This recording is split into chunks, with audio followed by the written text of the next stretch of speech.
So it looks like Ben Simmons will not be taking the court in 2016-2017. He will sit out his entire season. He's missed over 50 games, obviously, this year, and that Jones fracture way back in the preseason. Was it even Summer League before? Was that when it happened exactly? I think so, yeah. There's only like 2 pictures of Ben Simmons in a Philly jersey, and it all happened really during the summer.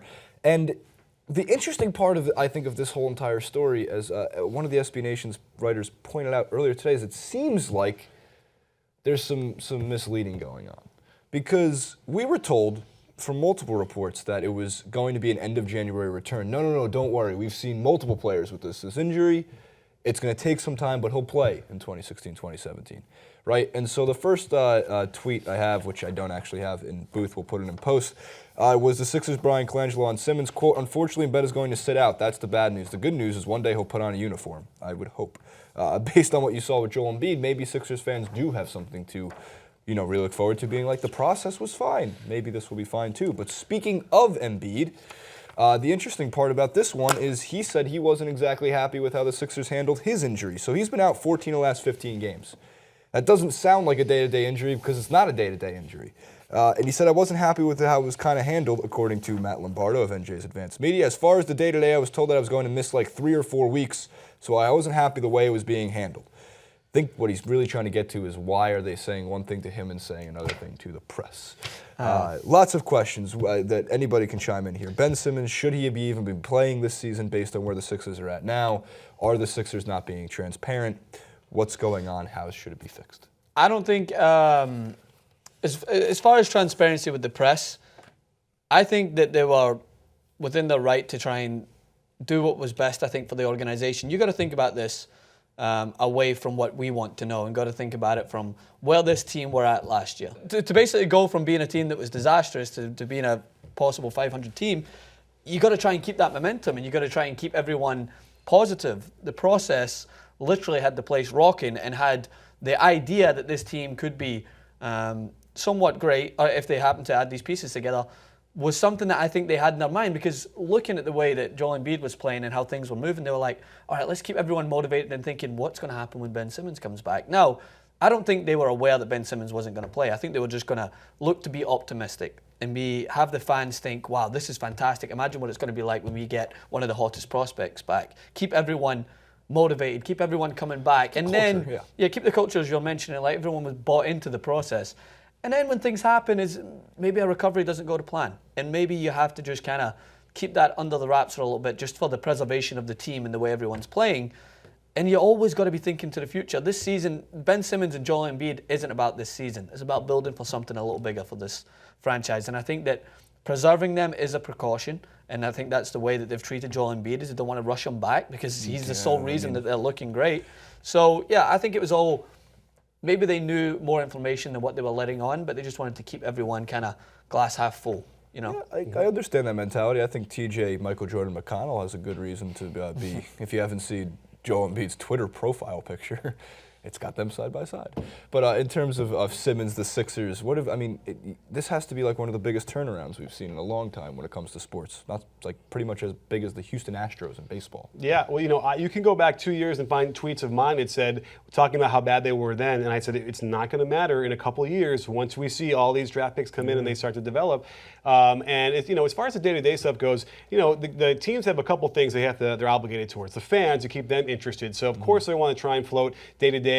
Maybe some fans will buy some more tickets to see Embiid. Hopefully, that they're trying to do that. But then behind the scenes, they're going to tell Embiid, you know what, you're 3-4 weeks. But it puts some undue pressure on Embiid, or it makes him look like a softie, right? That he doesn't want to come back. So I totally get that. We saw that with Derrick Rose, right? Derrick Rose was supposedly cleared by doctors, and he didn't come back for months and months and months.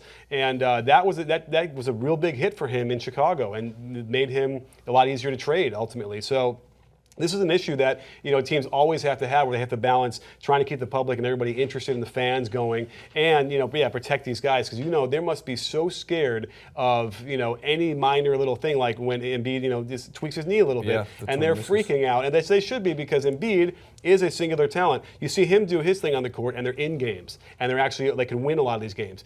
A guy like Boogie does his thing a lot of the time, and they're not in those games, and they get beat.